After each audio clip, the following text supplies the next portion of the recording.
Hello दोस्तों, नमस्कार। मैं आप लोगों का हार्दिक अभिनंदन करता हूं अपने ट्रेडर बार स्टॉक मार्केट 1.0 में। तो जो लोग फर्स्ट बार विजिट करें, सब्सक्राइब, बेल आइकन ऑल जरूर सेलेक्ट कर लीजिए और साथ में अपना टेलीग्राम है तो टेलीग्राम को भी जरूर सब्सक्राइब कर लीजिए। टेलीग्राम पे भी अपन लिख के दिए थे मार्केट साइडवेज, तो भाई साहब ड्यूरिंग मार्केट में ही है ना, तो ठीक है, अपना इसको ज्वाइन कर लीजिए और नोटिफिकेशन जरूर ऑन कर लीजिए इस पर।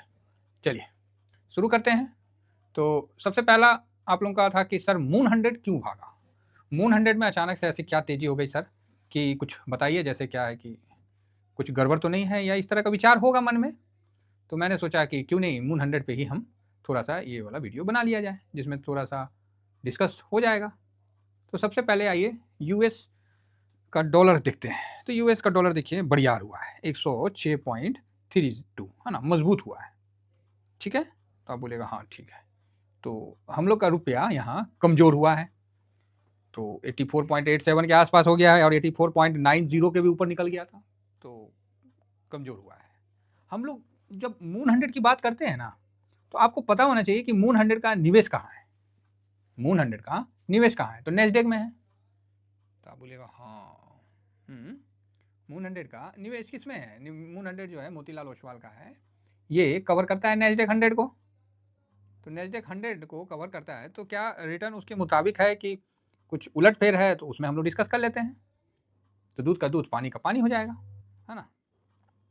तो यहाँ मैंने 191.00 यहाँ बताएंगे कि थोड़ा सा ऐसे मार्केट में रूल नंबर 20 अप्लाई करके ही चलने में समझदारी है।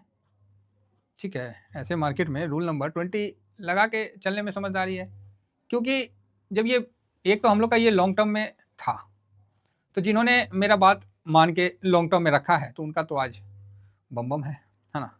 लेकिन बात वो नहीं है, बात ये है वर्तमान में हमने भी काफ़ी प्रॉफिट बुक किया था, अभी छोड़ा था। तो आज मैंने रूल नंबर 20 से भी थोड़ा सा खरीदा हूँ। मुझे थोड़ा डर लगता है, ऐसे तेजी में ना हम थोड़ा डर जाते हैं, हम सोचते हैं कि गिर जाए। तब क्या है कि अच्छा से अपने भाव से आराम से मतलब खरीदा जाएगा। देखते नहीं है, जब शेर होता है, बाघ होता है, वो खाना कब खाता है, जब अगला को जीत लेता है। अब अगला भाग रहा है, दौड़ रहा है, तो शेर और बाघ को भी इसको शिकार करने में चोट लगने का रिस्क रहता है। तो समझिए इस बात को, जब ये भाग रहा है तो यहाँ चोट लगने का रिस्क रहता है। इसीलिए हिसाब से और अपना रिस्क मैनेजमेंट को बिल्कुल करके करने में सही है। नहीं तो भागता हुआ चीज़ किसको अच्छा नहीं लगता, आप ही बोलिए। भागता हुआ चीज़ किसको अच्छा नहीं लगता है।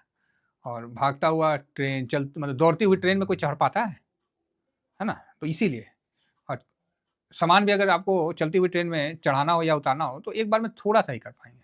वही ट्रेन जब लगे रहती है प्लेटफॉर्म में, तो लगाइए जितना। तो उसी तरह अभी ये भाग रहा है, ये भागा हुआ है, फुल रफ्तार में है। अभी इसमें आप सोचिएगा कि हम बड़ा पैसा लेके एंट्री मार दें और सर मेरा पैसा बन जाए, तो ओ भाई साहब आप पंगा में फंस सकते हो। क्लियर व्यू है ठीक है।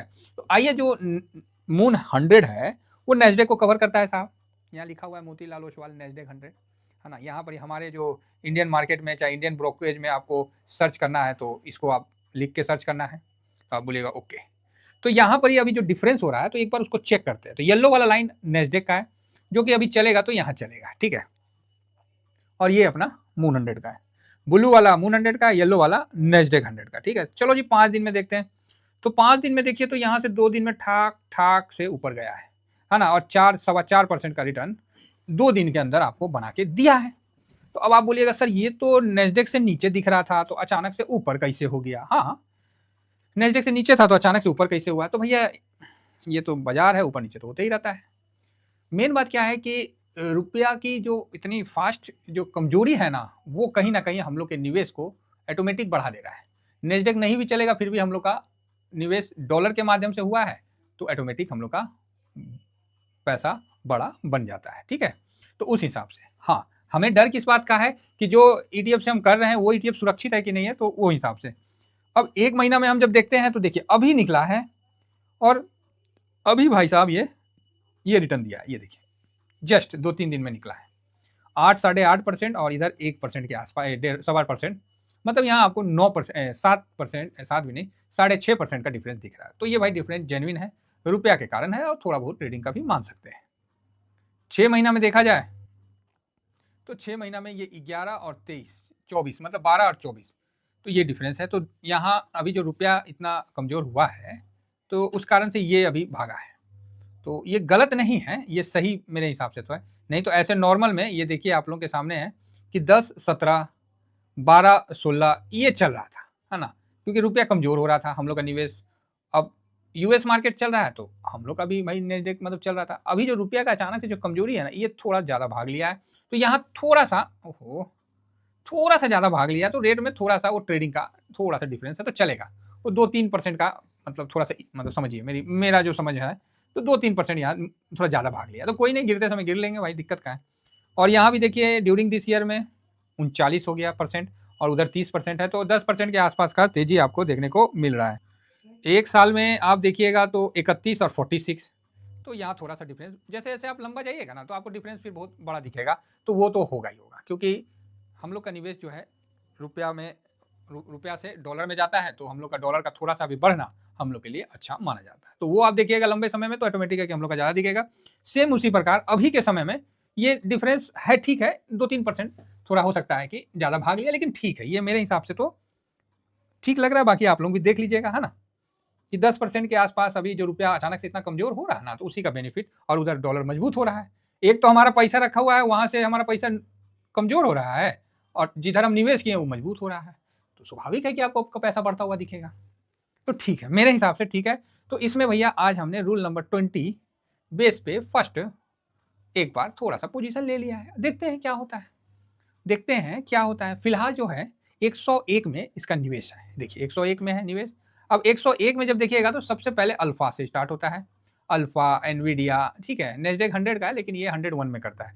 एनवीडिया, माइक्रोसॉफ्ट, ठीक है? इस तरह आप देख सकते हैं, अमेज़न, फेसबुक, तो मतलब इस तरह से आप पूरा लाइन है। अच्छा है, बहुत शानदार है। तो मैं इसमें अभी जो लॉन्ग टर्म वाले हैं, उनको तो सोचने की ज़रूरत नहीं है, उनके तो भाई साहब, उनका तो पोर्टफोलियो एकदम अकेला ही खींच दिया होगा, है ना? और स्विंग वाले अपना प्रॉफ़िट बुक कर रहे होंगे, तो बहुत सुंदर विचार है इसके बीच में, तो बहुत बढ़िया, अपना चलने दीजिए जो चल रहा है, ठीक है? बाकी इसका थोड़ा चार्ट को समझ लेते हैं। तो आज कहीं न कहीं जो मेरा टारगेट था 192 का, उसको टच किया है, ठीक है? 190 का मेरा जो टारगेट था, जो कि हम लोगों ने काफ़ी नीचे के समय में लगाया था, तो आज कहीं न कहीं उस टारगेट को भी हिट किया है और बढ़िया है, ठीक है? किसी समय 170 आया था, तो उसके बाद एक गिरावट हुआ था 170 के बाद, तो 1 मिनट, 170 12 के पास आया था, तो एक गिरावट हुआ था 16-17% का, और वापस से 140 के पास से ये एक तरफा रैली जो चला है वो आपको यहाँ है। तो इस जगह भाई साहब हमने बाई किया, लेकिन बहुत छोटे अमाउंट में किया है, तो इसका बिल विशेष ध्यान रखिएगा, और इसके लिए हम लोग उस पर डिस्कस करते हैं, तो बता दिए। अब 192 तो साहब आ लिया। अब नेक्स्ट उसके बाद कहाँ जाना है, तो 210, है ना? ये अपना पहले से ही सेटिंग है, और ऐसा नहीं है कि नीचे नहीं आ सकता, आराम से आ सकता है सर, मार्केट है। यहाँ से पिछले बार गिरा तो 16% गिरा, अगर इस बार भी मान लीजिए हूबहू आपको 16 ही परसेंट गिरता है, तो भैया 90 जो भी है यहाँ पर एक बार देख लेते हैं, 16% कहाँ आता है? यहाँ पर ही 16% के आसपास आता है, थोड़ा सा और नीचे कर देते हैं। तो 150 तक आने का चांस बनता है, अगर पिछले बार की तरह अगर फिर गिरता है तो बिल्कुल सही जगह है साहब। यहाँ पर ही आपको जो सपोर्ट है 180 पे ही है, 185 पे ही है। उसके ऊपर तो भाई साहब ये 2 ही 3 दिन में काम किया है, तो कोई सपोर्ट और कोई रेसिस्टेंट यहाँ मत ढूंढिए, एकदम चल रहा है रेला, तो रेले का आनंद लीजिए। और लास्ट में भाई साहब बड़ा कैंडल, देखिए हम बोले थे ना ट्रैप हो रहा है, ट्रैप कम, यही चीज़ मैं नहीं कर रहा था, लेकिन अब इतना कमेंट्स इतना आने लगता है ना कि हम लोग को भी लगता है कि चलो थोड़ा बहुत ले लो, लेकिन बहुत डिसिप्लिन के साथ। जो उसने डिसिप्लिन के साथ लिया होगा वो ठीक है, जिन्होंने डिसिप्लिन के साथ नहीं लिया होगा तो बस पूरा दिन का काम कर दिया भाई, यही है ना, पूरा दिन का काम कर दिया। ये देखिए 11 तारीख का आज का, यहाँ से यहाँ तक गया, एक ही कैंडल हो गया, यही हो गया वापस। चलिए कोई नहीं, तो कुल मिला के अगर ये आज इसका आखिरी दिन है भागने का, मान लीजिए, अगर हम तो आखिरी दिन समझ के ही खरीदते हैं, अगर आज ये आखिरी दिन है भागने का, तो एक बात तो हम भी क्लियर कहते हैं कि अगर मान लीजिए आज के बाद से यहाँ गिरावट होती है तो अच्छी बात है। फिलहाल तो हम लोग का आज क्या बोलते हैं, गुलाब जामुन का तो काम कर ही दिया है इसने, ऐसा बात नहीं है कि नहीं किया, काफ़ी नीचे से। तो अगर मान लीजिए आज ही इसकी आखिरी मान लीजिए होता है, चाहे ट्रेडिंग, चाहे मान लीजिए आप ऊपर में पार्किंग हो गए या फंस गए, मतलब जो भी आपका विचार है, और आपने बस मेरे बातों के अनुसार थोड़ा ही पैसा लगाया है, ठीक है, स्मॉल अमाउंट से ही इसको बाई किया है, तब तो कोई दिक्कत नहीं है। एक लॉट का भी आपने 25% डाला है, चाहे 50% डाला है, तब तो कोई दिक्कत नहीं है। तो यहाँ मैं अपने स्ट्रेटजी को चेंज किया हूँ कि इसको भाई साहब ना 10% गिरेगा ना तभी सेकंड लॉट लगाना, तब तक एसआईपी करके अपना लॉट बनाना। याद रखना, ये रिसेंट का, करंट का बिल्कुल लेटेस्ट न्यूज है। ऊपर से 10% नीचे आए ना मून 100, तभी आपका लॉट पूरा कंप्लीट होना चाहिए, एक लॉट, उससे पहले नहीं। ठीक है, बस फिर कवर कर लेंगे। चलिए इतना ही कहकर अपनी वाणी को विराम देता हूँ। Thank you very much. जय हिंद, जय भारत।